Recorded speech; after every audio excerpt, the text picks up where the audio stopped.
Yeah, I believe I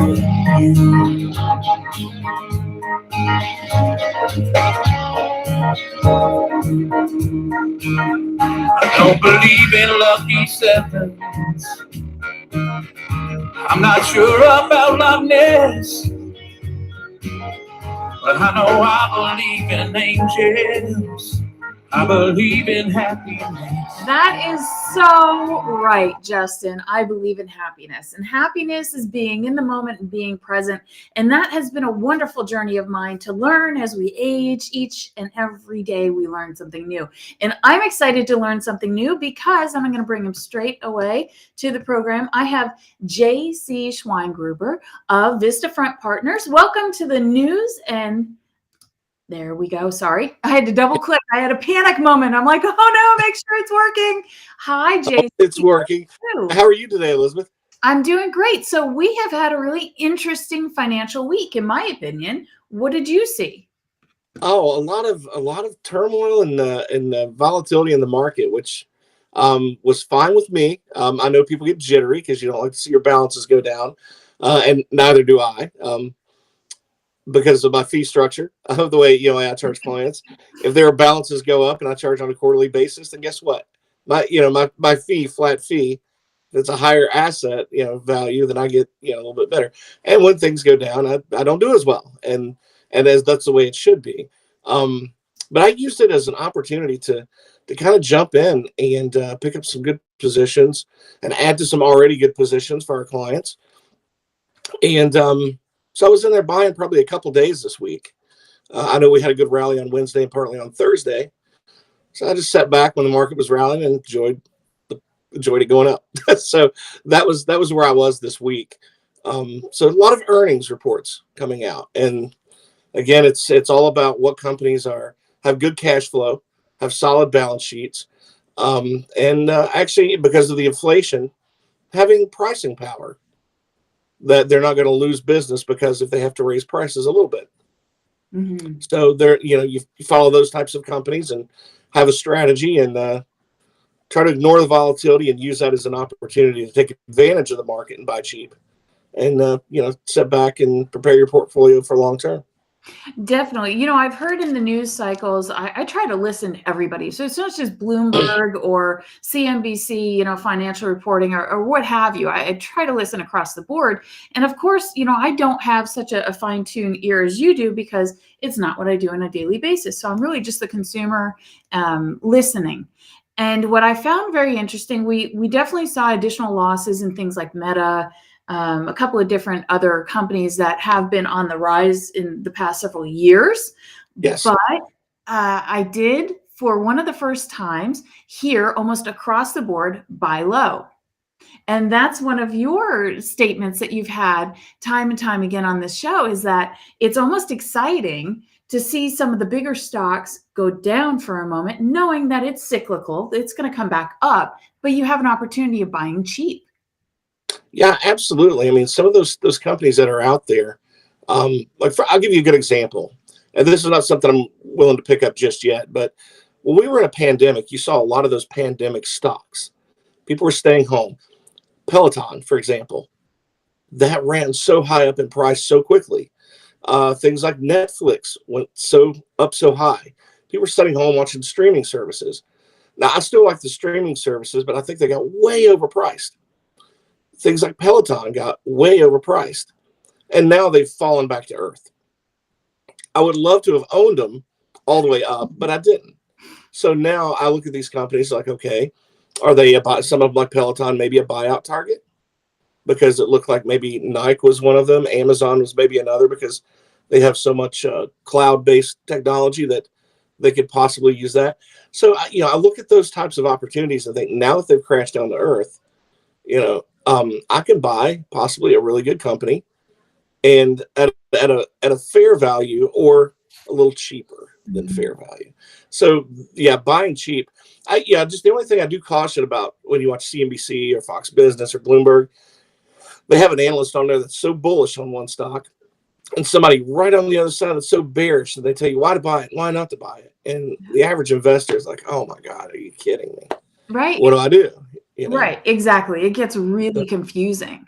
Yeah. What about travel? I've noticed that it's almost like that everybody's just chucking it in that bucket of, I got to get out of here. I'm going to travel this summer.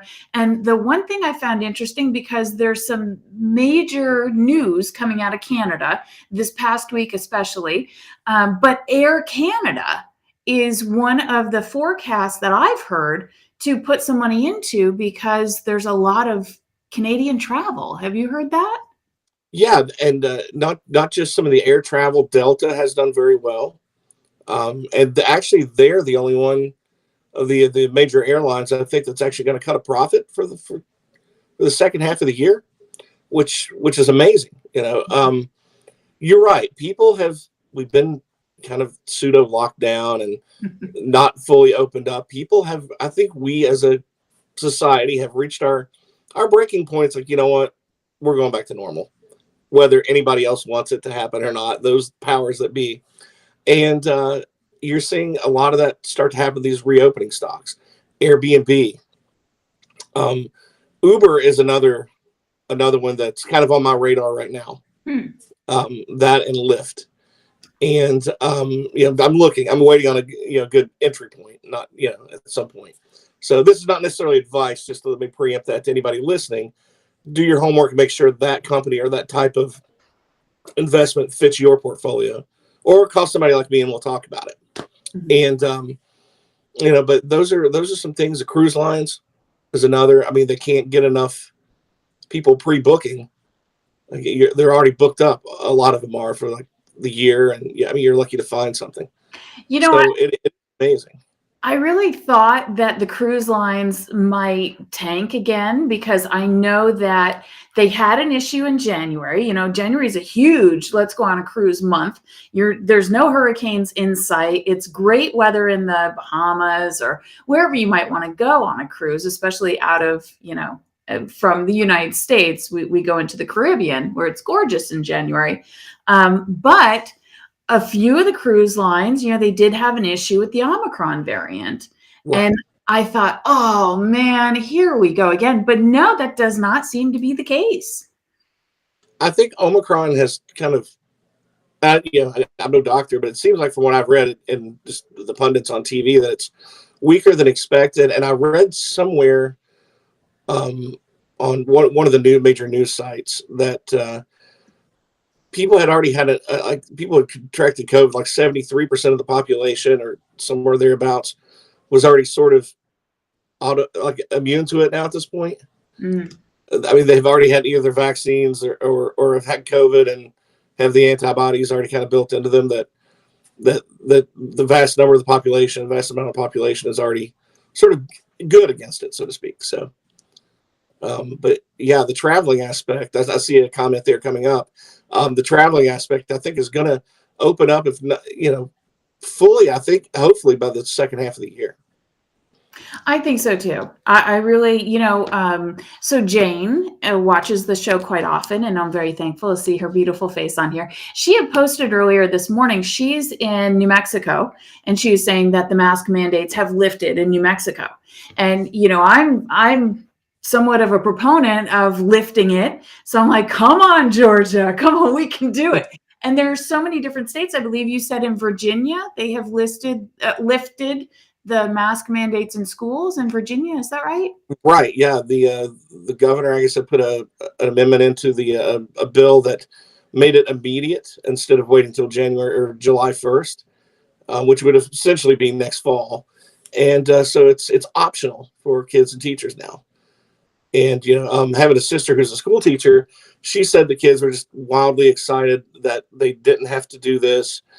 And, I guess you see conflicting evidence from the CDC and doctors. Did these masks even work very well to begin with? So who knows? But I'm glad that part's over, because I think that really weighed down on a lot of children, especially children with learning, hearing disabilities that need to see a teacher talk. And there's a couple of students like that my sister has to work with, and it's very difficult. I would agree. It's very difficult. My youngest son, he's you just squeaking along that line of not having to be an actual special needs classroom completely removed from his grade level. He's a very smart kid, so he's able to just hang on to those topics. But he has 4 what we call IEPs, so special education provisions within his education. And thankfully they have those. But he has a severe speech impediment, and he went into speech in kindergarten and is still in speech, and he's getting so much better. But unfortunately, those things flow through. And so it flowed into reading and writing. And, there all of a sudden there's another provision. And that has been my biggest concern, was how could he go through his speech class with his pathologist and really be able to do the L sound? You have to see the face, S, and the for speech pathology for little kids, there's one of the sort of cliches or sayings of keep the snake in the cage. Don't let your tongue come beyond your teeth. And, I'm really excited for places like Virginia, places like New Mexico, and so many other states where they are lifting it, because I believe it's really, really needed. Now, going back to a financial question, however, I received our extra COVID tests through the government. I noticed that the company name on there was iHealth. Is that coming through Apple? Is that helping to assist Apple's stock growth, or how did they do? Do you know? I am not sure because I ordered mine. I haven't gotten them yet. Okay. It was iHealth with a capital H. Yeah, lowercase I, capital H, iHealth. I thought that was very interesting when I saw the side of the box, and I was curious. It's a company actually called iHealth Labs. Okay. I'm just pulling it up on the internet as we Sure. talk here. I don't see any relation to Apple on this. Okay. Doesn't mean there's not one, but I'll look into it. But that's really interesting. Anytime somebody puts a little I in front of something, you think they would run the risk of a copyright infringement. That's what I would think, because I just assume that Apple is in there somewhere, because it's kind of their signature, right? Yeah, it is. Let's see, but it's iHealth COVID. That's a really good question. I don't know the answer, but I will find out. Okay. So my second question to that is, what about medical supply companies? Do you think that maybe we'll see a little bit of a decrease in the level of their stock when people don't need the masks as much? And so on and so forth. Some of these things, we've purchased medical equipment that we've never had in our homes before, really, over the past 2 years. I think, as far as long term on medical supply equipment companies, I'm kind of personally very bullish about it. I'm going to be very picky about which ones I want to look at, because there's a segment that will serve in-home products, right? And who is going to step into that? Probably Johnson and Johnson, Procter and Gamble to some degree, those types of companies. I think one of the things we've seen with other types of medical supply companies is that we've seen, if it wasn't related to COVID, they sort of went down, because everybody canceled surgeries and people weren't going into the doctor for normal things that they needed to do. So, just for example, the company, I can't remember the name of the company that makes the tongue depressors, right? The doctors weren't seeing very many people. The emergency rooms were, and then like those sites off-site health places where you can stop, and anybody didn't have insurance could go in there. But the regular doctor's offices were not seeing people except virtually. So how often were they buying those tongue depressors? A lot of those have been sitting around, and the companies that make those types of supplies probably took a beating because their earnings dropped like rocks. I mean, it's sinking. As we open back up and people go back in for their normal heart screenings and normal checkups, and I think some of those, you're going to see some of those, even some surgical equipment kind of surge back. Now the question is, where are they made at, and what's going to be in the supply chain? Because we really, as part of a national security, I think we mentioned this before on the show, you and I were talking about it, just from a national security standpoint, we ought to make the bulk of our vitamins and medicines here. And that goes for medical supplies as well. We don't need to be manufacturing them in China with so many ports shut down and lockdown still going on. We need to be manufacturing. I've read somewhere that one big manufacturing company was moving back from China and the Philippines to New Mexico. Yeah. So that's that's another big thing that that's another opportunity to look at. Russia in the geopolitical world is not making it any easier this week. No. They've dominated the news. So in addition to that, kind of the same old creatures we've talked about, inflation and supply chain, Russia, amassing over 120,000 troops now at the border of Ukraine, and then saying they were moving some of their troops back to their regular bases, and then NATO saying they weren't. A lot of tension going on. And a lot of conflicting information, Yeah. it seems. And I don't believe I misheard him, but the president, made an address yesterday. And am I correct in believing that he said he is not deploying any troops to Ukraine to help provide assistance to them? Is that correct? That's correct. Okay. Yeah, I think the reason was he does not want to risk an all-out hot war with Russia. I see. We'll continue to supply Ukraine with arms and ammunition. But another part of we have to protect NATO. So we are moving troops over into our NATO allies' territories and our bases. Poland, for example, they probably would have the biggest fear about falling back behind an Iron Curtain. And I don't think we're going to let that happen twice, I would hope not. So we've moved troops over to those, closer to Russia than Russia wants.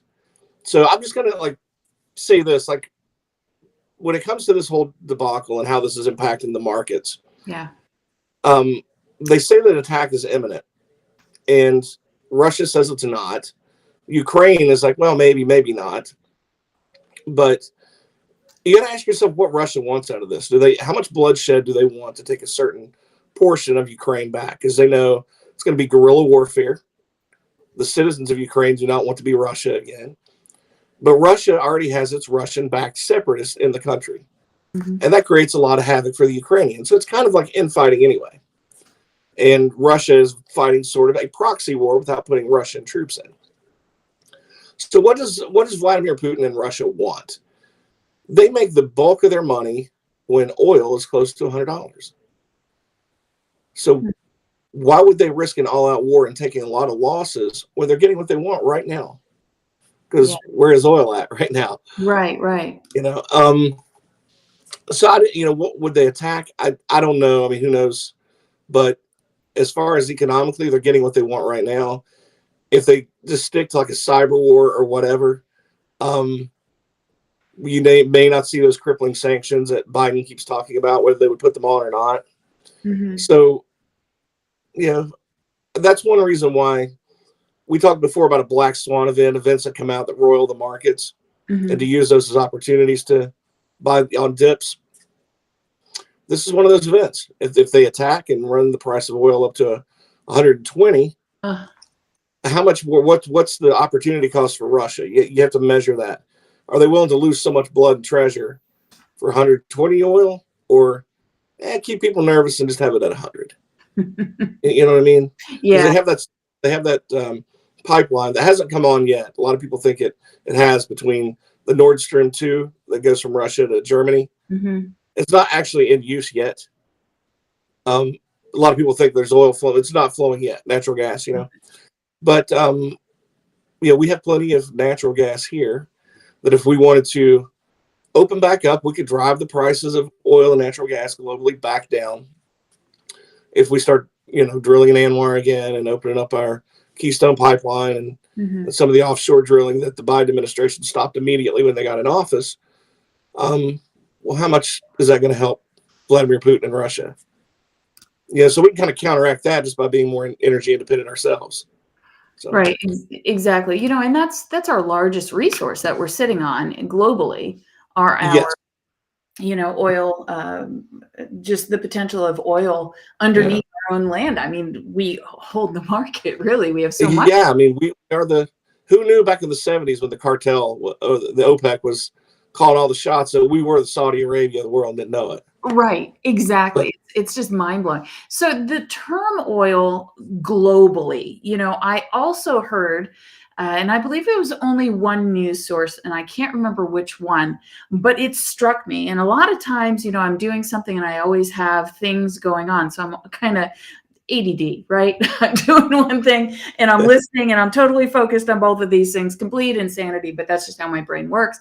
And they had said that the world turmoil is concerning, especially in the Soviet region, because they felt that potentially our financial institutions were weak enough that maybe people should take money out like they did in the 20s and 30s and 40s and put it under the mattress. That is something that I've never heard in the modern age as a good thing to do. No, your money is insured if it's in the bank. If your house burns down, you lose your money. Right. You're just, yeah. I think they're really overstepping the bounds of like the weakness of our financial system and our banks, because they ever since the crash back in 09, the Great Recession and that, we put stress tests on every year on our banks. So when they put those stress tests on to make sure that they be solvent, over the years, especially now that we've moved so far past it, they've actually upped the kind of the stringent measures to see, like, let's put a little bit more stress and see if they can handle. Now, will that ever kind of slack off again? I probably sort of hope so, because there's a little too much regulation sometimes on banks and those types of institutions. But I haven't heard of anything. I'm not taking my money out of the bank. No way. Right. I would lose it in the mess of this office. Probably. Oh, you can't say that. If I turned this camera around and you saw this desk, you'd be like, what the heck? But I know where the thing is at in this pile of mess, but nobody else does. So, I know a lot of the older generation, especially in my family, and my family's one of an older generation type family. My grandmother went through the Great Depression, but they didn't have FICA then. They didn't have the insurance that the banks have to carry by federal mandate, if you will. They have to insure our money in the bank. So it is totally different. And I want to drive that point home, because I think that there's still a lot of people, maybe even 50 and older. They're not that much older, but especially my parents' generation, they're in their 80s. It's, rocky times, go pull out that money. And I love your thought process of buy low. There's big stocks that could take a major upturn and you can buy them really cheap. So I love couponing. I'm all about it. I'd rather keep money in the market. And, another way that people invest corporately are 401ks, right? Yeah. And that's my biggest concern lately. I've talked to so many people lately that had 401ks or getting ready to start one. And let's face it, 401ks right now are the biggest account that a person's going to have to save for retirement, for long-term retirement planning. And just out of curiosity, I wish I could see the audience watching, because I'd love to see a show of hands when I ask this. When you went in for your first job, or even your most previous job, and you go in and you have your HR meeting and you're talking about your health benefits and signing off on all that, and then they talk about your 401k or your 403b, and then here's all this stuff. Now get started, and everybody's sitting there like, okay, now who's going to help us pick what we need to pick and talk to us about, how we need to structure our account. Like, how do we allocate it from the 20 different funds that we have here we can choose from? Which ones do I buy? And then how much do I withhold out of my paycheck? Right. There to answer that question. Your human resources department is not going to answer that question. They're not financial analysts. Good point. And a company that sponsors that plan, whether it be popular companies like Voya, for example, or Wells Fargo, or Fidelity, or Vanguard, or American Funds. That's one of the biggest ones that got into the 401k business early on and dominated it for so long. They're not, if you're in a small business and you have 50 employees. Do you think the big company in Boston is going to fly down two really sharp cats to sit there and talk to your 50 employees when they have somebody, maybe Procter and Gamble, that's signed up under their 401k plan and can get 5,000 people in front of you? Right. No, not just trying to sell the 401k, but retail accounts too. Let's get you set up in a Roth. Let's get you set up in your joint account with your spouse. And, no, they're not coming down there spending their time with your small business. They're just not. And I hate that, but that's the reality of it. They're going for the bigger fish, and where the more money is where they're going to spend their time.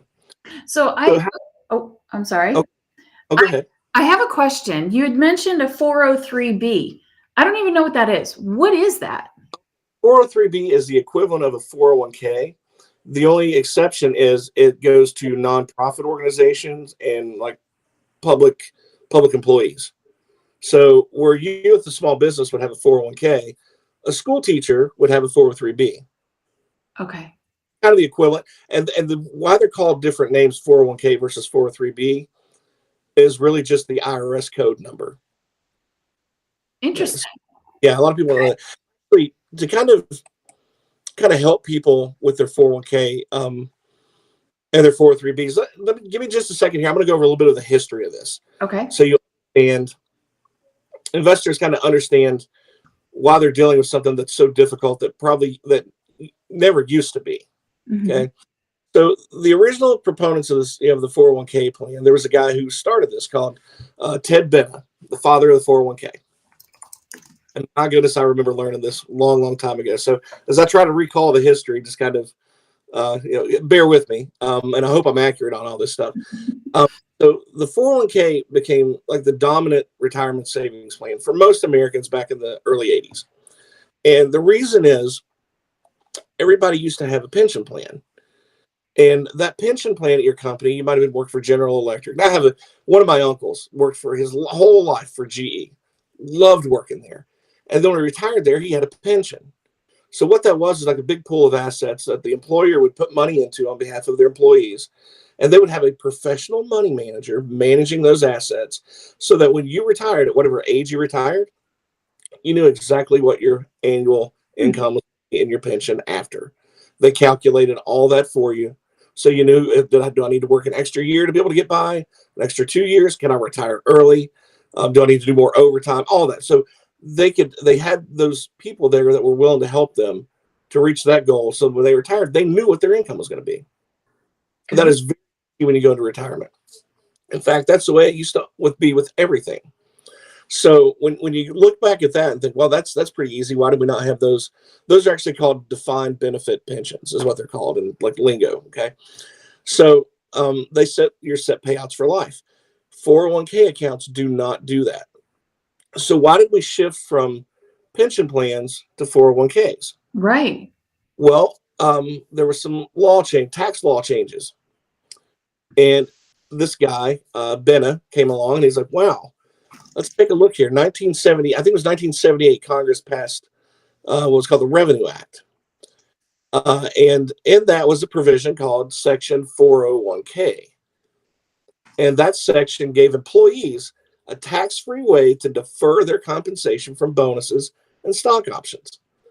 So all of a sudden, this is very tax advantageous to employees or employers, right? And employees. But it was very tax advantageous to the employers. So that law went into effect January 1980. So to give you an idea of what happened, mutual fund companies at that point, they started it's like a shark. There's blood in the water.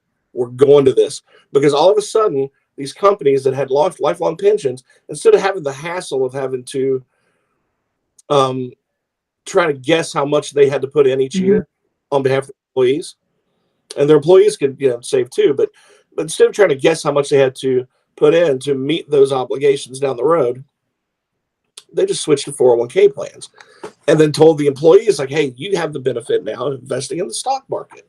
Instead of us doing it for you, you're doing it for yourself. All right. So mutual fund companies are smelling blood in the water. There's tons of money to be made there all of a sudden. But early entrances into that were like your Fidelities, your American Funds Group, things like that. You still see American Funds.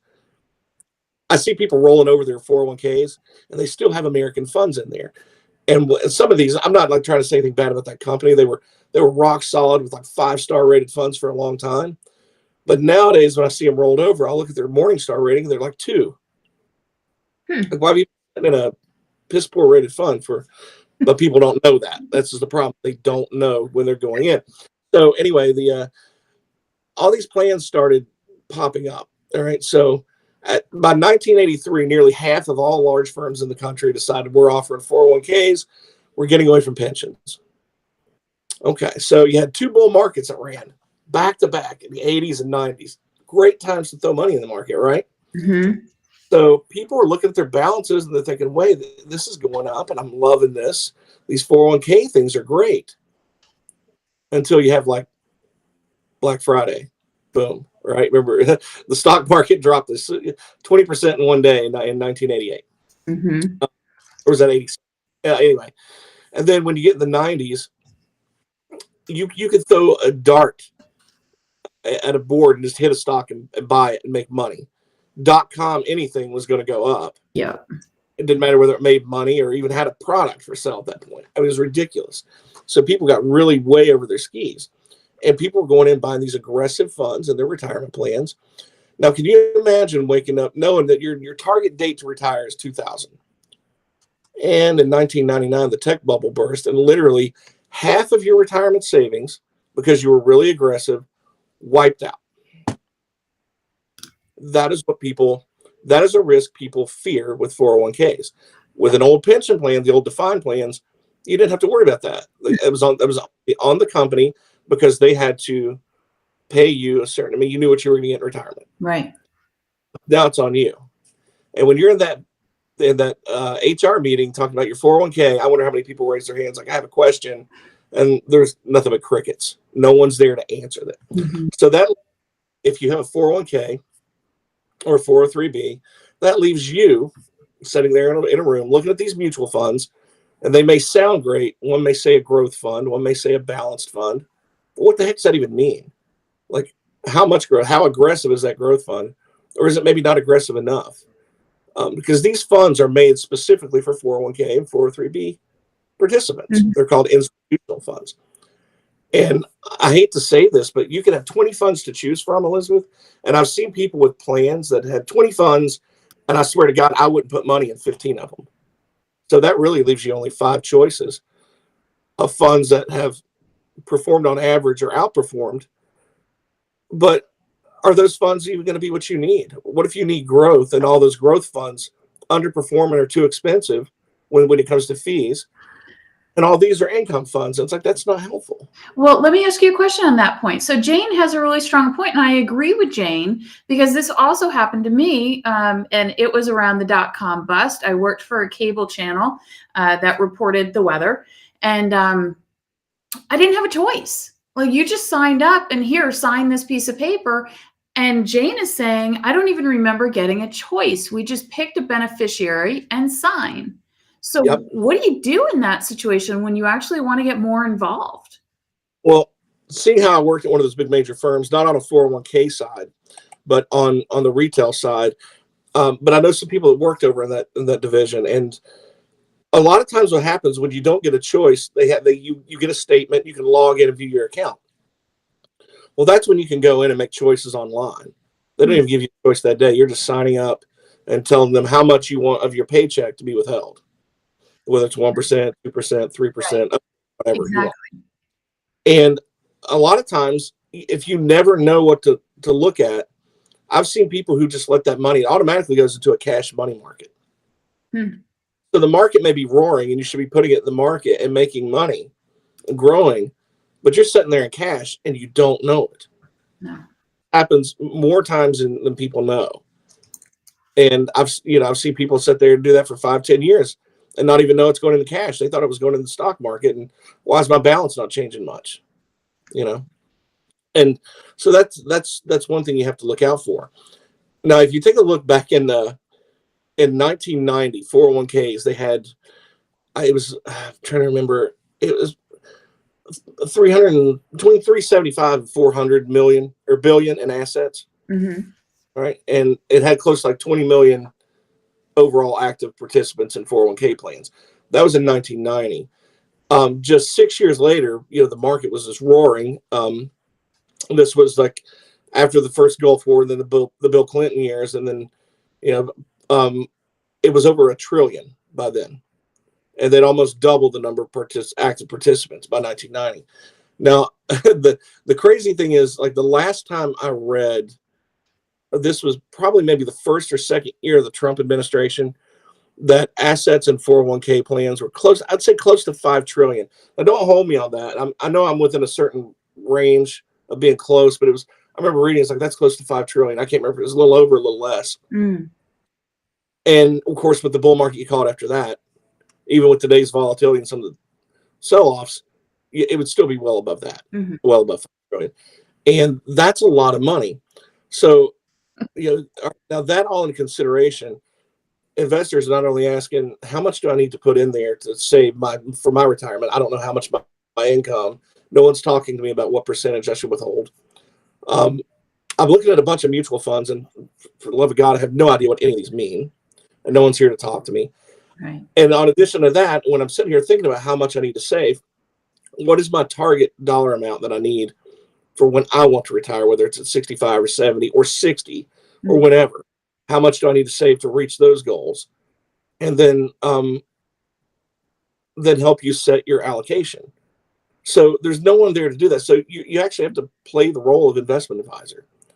And also, when you retire, the other big question that no one's helping you answer in that plan, which the pension plan would have taken care of, how much can I draw out on an annual basis? What income do I need to live each year to make that last in all my retirement years? Now, the reason a lot of these companies went to 401ks away from pensions is, I guess, because we sort of broke the rules. Unfortunately, we're living longer, so that a lot of strain on companies that they were not willing to do. I wish we could see more of a hybrid. You would have 60% pension, 40% 401k, and give people the ability to have, okay, I know I have a certain amount of fallback, so I could talk to somebody and find out how much I need out of this. And it's kind of a tough situation that puts people in, because there's so many questions that they don't have answers to, and that's your biggest account saving for retirement. And that is so that makes so much sense now, why 401ks on the corporate side, why you'd want to offer a 401k versus a pension. I never even thought about longevity. And it puts the onus on those companies to put money in those plans to meet those obligations. So they just got tired of, like, I'm tired of trying to guess, because each year your profit is going to be a little different. You can't, sometimes you catch recessions, and profits go down. And it's a horrible shame, but it is what it is. But those plans I really liked a lot better for employees, because, you don't hire a bunch of personal investment advisors. You're hiring people to do the work they do. You can't be an expert in everything. And it puts a lot of responsibility onto those employees that, one, they never got a proper education for in high school or college, which I think high school should offer finance classes, like a basic finance and investment class, and debt management classes. Okay, let's throw that in there too. These credit cards, people need to understand what they're getting in there. But a lot of times those mutual funds, they can be very scary in the plans, because, like, somebody may call me up and say, hey, JC, I've got this American Growth Company fund, and it's in my 401k, but I can't find it anywhere. What is my expense on this? What's in this fund? And they'll give me a symbol, like a 5-letter symbol for a mutual fund. And I'll pop it in there, and it's like, oh, well, nothing come up. Well, that's interesting. And then I ask them for a CUSIP number. And I know what you're thinking, JC, what the heck is a CUSIP number? Absolutely. Right? That number is just like, we all have a social security number. Well, the regulators assign a CUSIP number to securities. So I make that, and I'm like, okay, I can search that maybe a little better and hunt that down. And then when I do find it, I look at it and, like, okay, there's really not a lot of information that I can see, because I can't see under the hood of this fund. but I know they have a retail fund they sell on just regular investors. So let me go look and see what's in that one. And they may be similar, they may not. I don't. That's a problem. Sometimes, a lot of times, they're not very similar, and they have twice the expenses. So somebody may be looking in this prospectus that they get, and I don't have the ability to see because they may be somewhere else, and I don't have that prospectus. And they'll say, they'll say, what is this? What they're looking at all these ratios, like a stock would have a ratio, like a PE ratio, or all these different ratios to measure a stock or a fund, and they see something EXP ratio. And they don't think anything of it, just another ratio. Well, that's an expense ratio. It should say fee, and it should have a big giant caps fee, right? So you have a fee section of these, and it should go every single one of those. And I'll look at some of these fees. I'm like, okay, you're charging an expense ratio of 1.8% on the retail fund that I sell my clients, or potentially maybe sell my clients. It has an expense ratio of 0.8. Well, why is there an extra 1% on there? That really eats into your growth. Okay. Yeah. So you need to be able to break these funds down and look and see what's in them, what the expenses are, and try to buy something that's a good quality with the lowest expenses that you can find. Another expense they put in there is called a 12B1. Mm-hmm. And that is just another code for IRS code, but it gives them an opportunity to charge you, the investor, up to 0.25%, so they can use that money to go advertise their fund. Really? Yes. If I see 12B1 on anything, that goes immediately off my list. Wow. So, I mean, there's so many things we don't know as just the employee. We've got no clue. I mean, I was under the assumption, I'm going to assume for Jane, if she's still connected, she can let us know, but I was under the assumption that essentially my advisor, the financial management, was coming through corporate. I had no clue that I could use my own advisor to manage my 401k. You could do that. I sent you a chart. Would you mind pulling that up? And I want to show some folks this, because this is kind of powerful. What you're going to be looking at, I'm going to pull this up here too. I've got this on my desktop. What you're going to be looking at is a study that came out from A.N. Hewitt report. It's called Help and Defined Contribution Plans. And what this is assuming somebody's, say, 45 years old, and they have 200,000 in their 401k. That hopefully, you want to be on track to retire, right? So you got to, if you don't have a certain amount that you need, honestly, folks, don't freak out. Best place to start is right here, right now, today, and start saving. Okay, so let's not worry about the future. Let's start doing what you need to do, right? So this is a chart that shows you. Now the darker shade, let's just say you had your allocation set, and you're 45 years old, and you just leave it alone, and it'll grow from 200,000 to 530 over that 20 years by the time you're 65. All right, so that's pretty good. But the first thing I ask people when they bring up their 401ks and kind of want to talk about how they integrate that into their overall strategy, I ask them, how often, first of all, how much are you putting in, what percentage, and what match do you get from your employer? And sometimes they'll say, I'm putting in 1. My employer will match me up to 3. And I'm like, well, okay, why are you not putting 3? Because if you're putting 1, your employer's only putting 1% to match. Right. All right, that 3% is free money. Put 3% minimum. All right, at least what their employer is going to match. Put that in for starters. Before you even go and open up a Roth with me, you change that, and then I will talk to you next month. Okay, and we'll see working then. So that's the first thing you need to do. But I always ask them the second question. The markets are kind of choppy. They're crazy. Sometimes, how often do you change your allocation in your 401k? How often do you change your allocation based on market conditions and your own personal conditions? How often? Well, I just set it and forget it.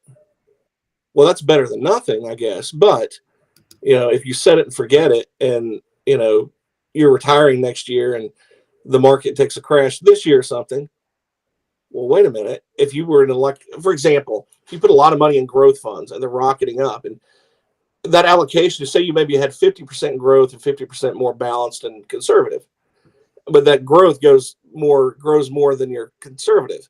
So now by the time you get close to retirement, you're like 80% growth, 20% conservative because the other outpaced it. Are you comfortable with that percentage allocation retiring 1 year away? Probably not. So let's take some gains. Let's bring that back in balance. And they never really think about the rebalancing, which that I want to talk to clients too about annually. Doesn't mean we always rebalance annually, but it's a conversation that we have. Like we know we're going to at some point. Let's see where we're at, and in that progression. So so if you just leave it alone, this is just averages, okay? So from the study, you'd have 530. So that's pretty good growth, But it says here that studies show that managed accounts outperform non-managed accounts by 3.32% net of fees on an annual basis.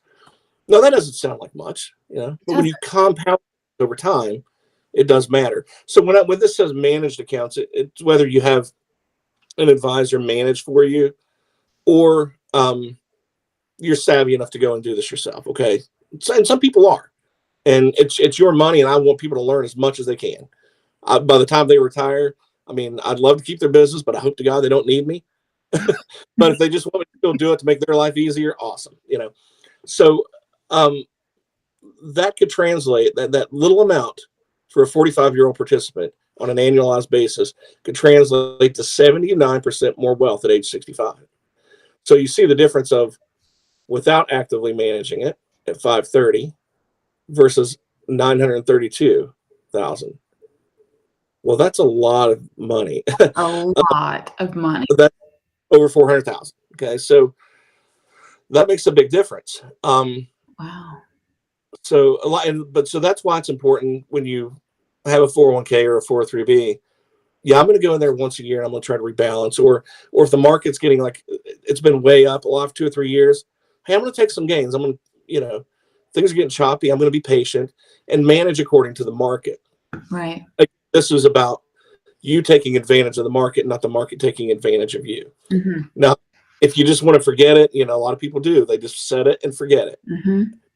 Better nothing, but especially as you get closer to retirement, 10 years out, you need to be looking at the market a little more closely and your balances a little more closely. And ask yourself what kind of risk I'm willing to take. Now, I know when somebody retires, they're going to live a long time. They're going to 20, 30 years in retirement. So it doesn't mean that they're way conservative. You're not going back to like all cash that day. It just means you're going to be a little bit more cautious about your money. And you have a long-term strategy that may still be mostly growth because you're going to have so many things to worry about at that point. Like all these vacations you want to take, you've never been to, things that come up with like grandkids, health issues, things like that you need to supplement. So all that is, should be taken into consideration. So that was what I wanted to show that chart for. That was a really powerful chart that I think people realize that if they try to manage it a little bit better, a little bit, learn a little bit more about it, and even if they did it on their own, try to maximize your benefit because that is huge. That is really a difference. That is amazing. I mean, it's beyond huge. That is absolutely amazing. And the chart here, I'm going to bring the chart back up where it says, 45-year-old participant. So that speaks to me as a 45-year-old who's opening up a 401k for the first time, right? No, this is somebody that had 200,000. Okay. Right. Okay. So they started with 200,000. That is incredible. The climb that you can make with an advisor. It's incredible just to me and in my simple brain on this, that you can hire an advisor to help you with your 401k. If somebody wanted to, how can they contact you? How do they begin? Okay. Well, this was something that really wasn't doable for a long, long time. So what happened was there were some law changes, that allowed this to happen. And so I went with this company called FeeX. Now, there's a thing that's called custody. I'm not allowed to take custody of someone's funds. As an advisor firm. I would have to change to a broker dealer, which is a totally different type of registration. I know that doesn't mean anything to anybody, but for what this does for me is, if somebody has a 401k somewhere, they want me to manage it. they don't roll it over. They leave it exactly where it's at. The only thing is, you would get a notification from me and sign my customer agreement, and and if you don't already have an account with me, I would ask you to open one up, and I keep client custody at Charles Schwab, and I would just ask you to put the amount of money in there that would be to cover the fee that I. And so generally, I would charge. It's an annual fee, and I would charge it on a quarterly basis in arrears. Like, so after the first quarter, then I send you an invoice, but you never send me a check. I just take it out of your Schwab account. Okay. So that's how it works. So, yeah, this other platform actually allows an agreement between us. I can connect on an alternative platform, this FeeX, that is connected to vendors all over the country, whether it's Voya, TIA Craft, anywhere basically.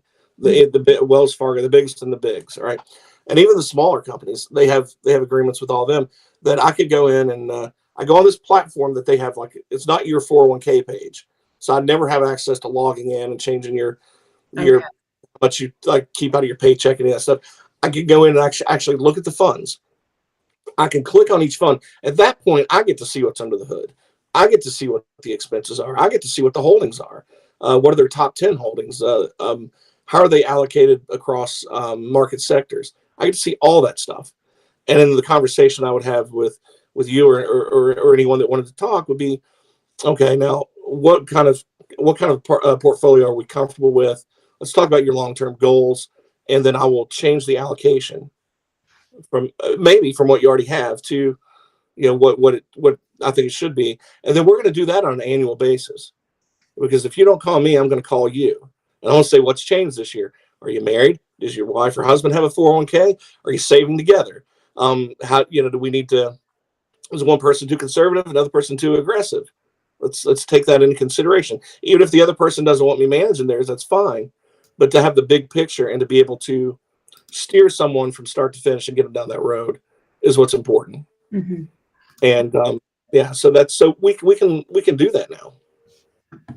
I love that you can do that now, because the potential earnings is huge. So tell us, how can we contact you? I have your email up here as JC@Vistafront Partners. Is that the best way for anybody to get a hold of you?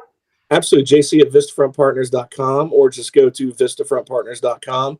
There's a contact us button there. You can just leave a comment note. They give me a call. My number is blah, blah, blah. And we'll get with you as soon as possible. And we also have a Facebook page out there. Just search Vistafront Partners. You can find us on Facebook. Okay. And we post some fun, interesting articles up. We think that people would find interesting, just off of other news sites. So, yeah. Wonderful. Well, thank you so much. Jane has a wonderful point here. She's saying, I can't believe you're giving this information for free. This is amazing. And I agree. You are slowly feeding me and educating me and so many other people that are watching this, because you say everything in practical terms and you're willing to explain it. And I just can't thank you enough. So thank you so much for the education. And I hope that you'll be on the news again. We can do another financial report in the future. Yeah. And if anybody has any questions or any topics they'd like to see covered, feel free to just leave a comment. And you can let me know what they say, Elizabeth, and we'll, like I said, if I don't know an answer, I'll find one.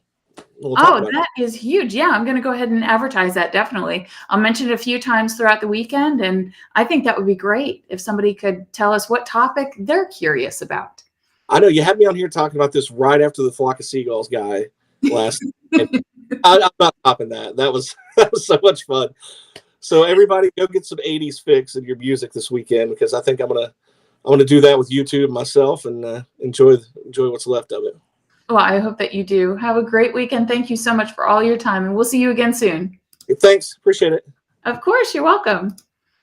All right, everybody. So I have a whole bunch of happy birthdays, and Justin Peters of Platinum Planet Records, he has provided a custom song. This is his happy birthday song. And I have my note right here, which I hid last night because I thought that I didn't need it because I'd remember. It is called The Happiest of Birthdays to You. And I'd like to start with yesterday's birthdays. We have... show it here. Now I'm going to do this in solo because you don't need to see me. Tilly Bearsford, happy birthday to you. You look gorgeous as always. I hope you have a wonderful birthday yesterday. And Marcus Fly, happy birthday to you. The grandest of all day. And I pray that the sun will shine on you. And then we have birthdays of today. Happy birthday, Rain Laval. Happy birthday to you. Happy birthday, Justin Boardman. Rockin'. He is a wonderful artist. Happy birthday. Happy birthday to Funny Man, Paul Spock. Happiest of birthdays. And I hope that all your dreams come true. And we have birthdays of tomorrow. The beautiful, very talented Christina Bajorn. Happy birthday.